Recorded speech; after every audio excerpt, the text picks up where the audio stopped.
turkey, ham, green bean casserole, you name it. People will be cooking it next week for Thanksgiving. And although you may be thinking of where you'll take your post-meal nap, I know I will, it's a good idea to keep in mind that safety comes first when in the kitchen. Our Nixon Norman shares some tips on how you can stay safe this Thanksgiving.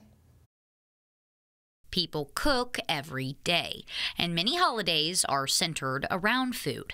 But when it comes to cooking and a holiday centered around food, Thanksgiving takes the cake.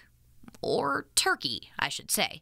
With all of that cooking comes the possibility of a kitchen fire. And unfortunately, our biggest cause of fires in Huntsville are cooking fires. Obviously, there's a lot of people that cook during the holidays. This first safety tip may seem a little self-explanatory, but when you have friends, family, pets, and more running around the house, it can be easy to get distracted. We want to remind you to keep an eye on what you're cooking, especially if you're cooking with grease. Keep an eye on what you fry. A grease fire is a Class B fire, which is a fire primarily caused by flammable liquids, such as grease, oil, paint, and more. Grease produces a flammable vapor that once it comes in contact with that hot pan, it will ignite into fire. To put out a grease fire, it's best to put some kind of metal lid on the fire and then turn off the heat source.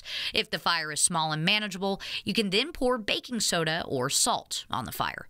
Lastly, never ever try to extinguish the fire with water. And if you're unable to extinguish the fire, get out. Oh, and again, don't leave anything you're cooking unattended. Now, don't get me wrong. Local officials want you to enjoy the holidays. And just as much as they do not want to get called out on Thanksgiving, you don't want to deal with the repercussions of your home catching fire this Thanksgiving. So again, it's best to play it safe. We want everybody to be safe for the holidays. We don't want you to have to deal with damage to your house or being displaced during the holidays. Nixon Norman, Fox 54 News.